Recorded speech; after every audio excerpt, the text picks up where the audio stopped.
Hi guys, welcome back to the Joe Silverback Show. I'm your host Joe Bunton, and today we're going to be talking about alertness, being awake, being aware.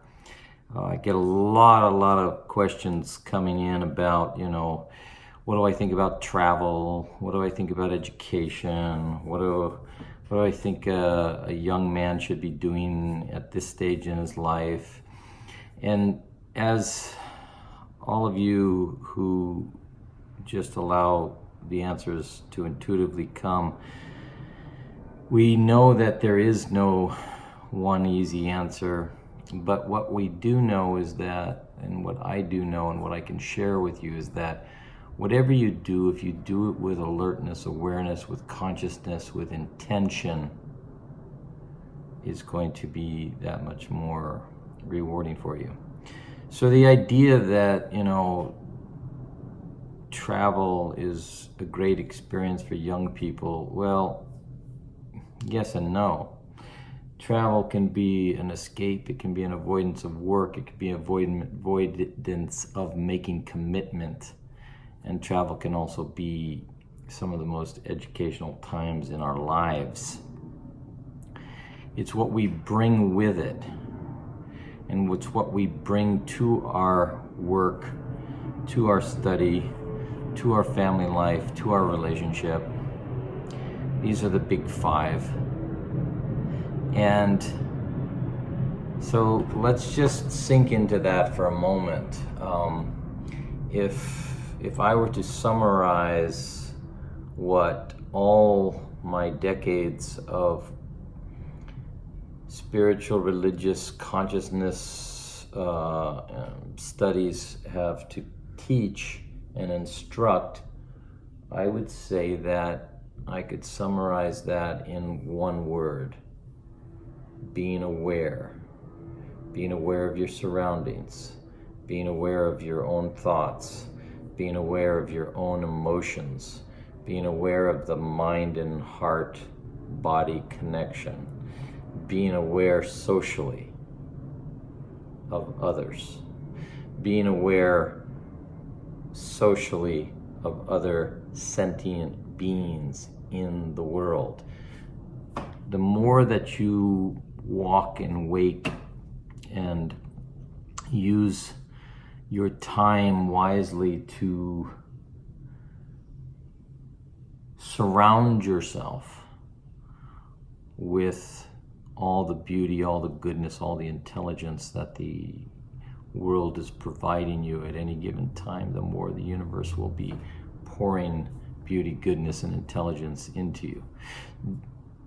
The flip side of that is the more that you pay attention to negativity, negative thoughts, and allow the vortex of anxiety and worry and doubt and guilt and shame to pull you into their vortex, the more the universe will bring that to you. Now, having said that, do I think that you shouldn't have guilt and shame and worry and doubt and anxiety?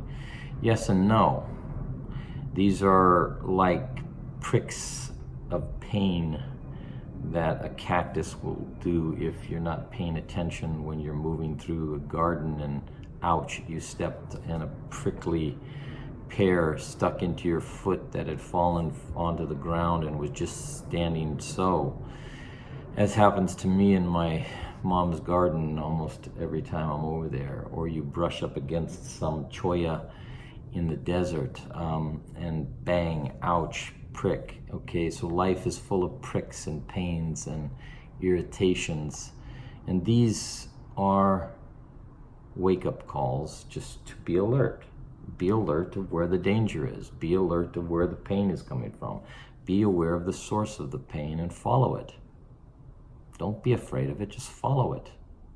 And through following it, you can usually find a way to loosen its grip on you.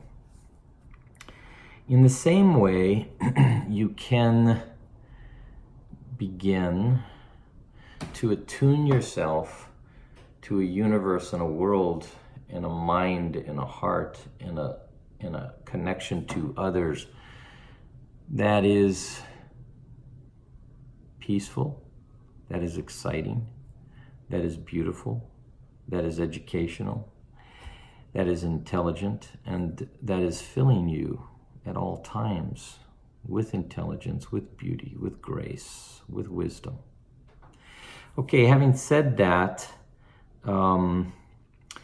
I was reminded today, and people keep telling me, to share more of my own story, more of my own experiences, and it's so hard as you go through the chapters in your life to remember the past chapters. But since I'm writing a novel about my life with my twin brother, I've been reminded of a lot of the past chapters. And one of the chapters that I was just dealing with recently was my time in university. My time in university was a very, very selected, purposeful, chosen time.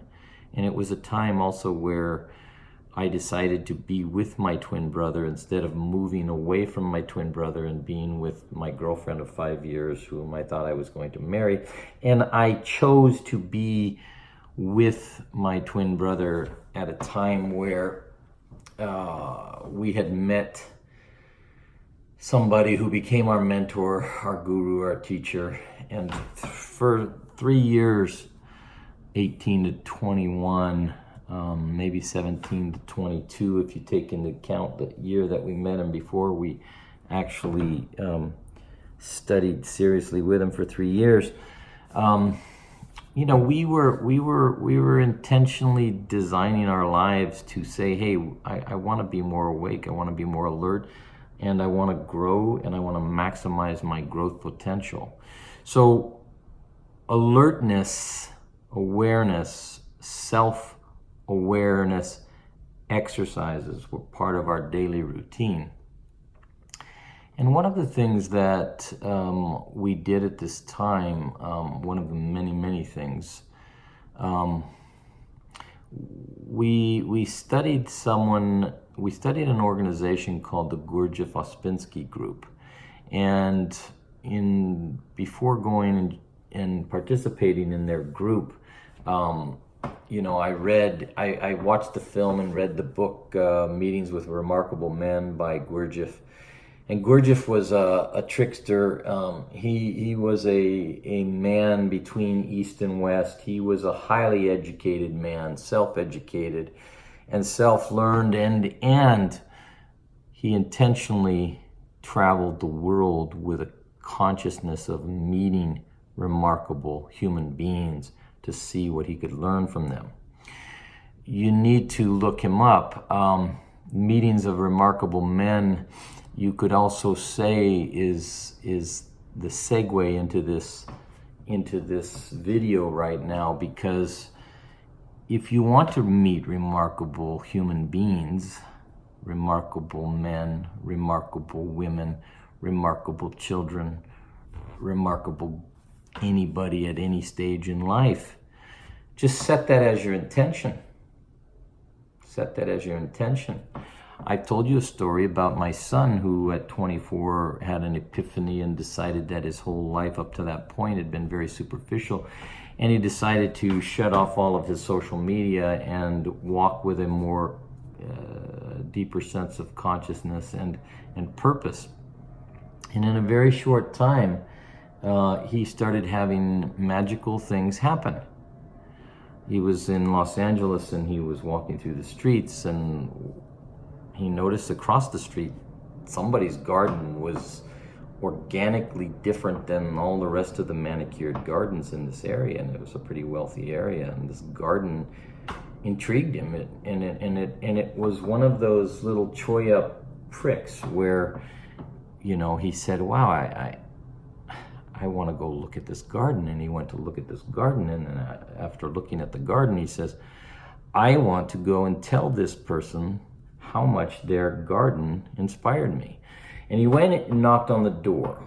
And again, if you read Meetings with Remarkable Men, if you study metaphysical, literature, knock and the door shall be opened is a principle that is pretty consistent. And there's lots of time in our lives when we decide that we don't want to knock on any doors because we're really tired of the answers and the responses, and maybe we're tired of doing any of the work, and maybe we just want to go back to sleep.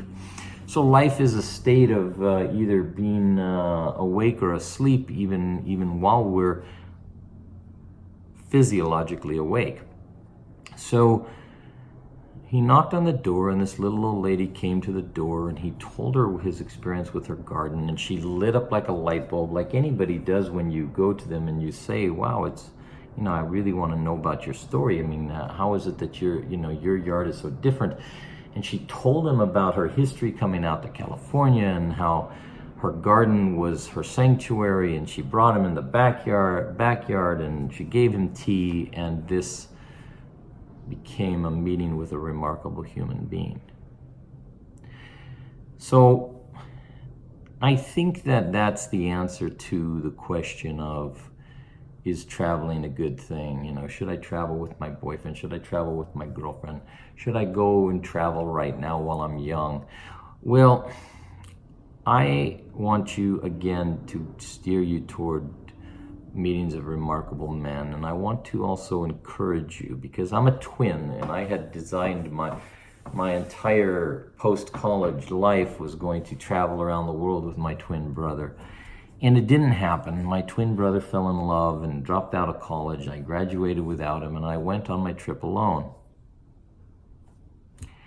It was the only way I would recommend traveling to young people who are not yet fully engaged and married and settled down, or even if you are engaged prior to settling down, or at any time in your life, really.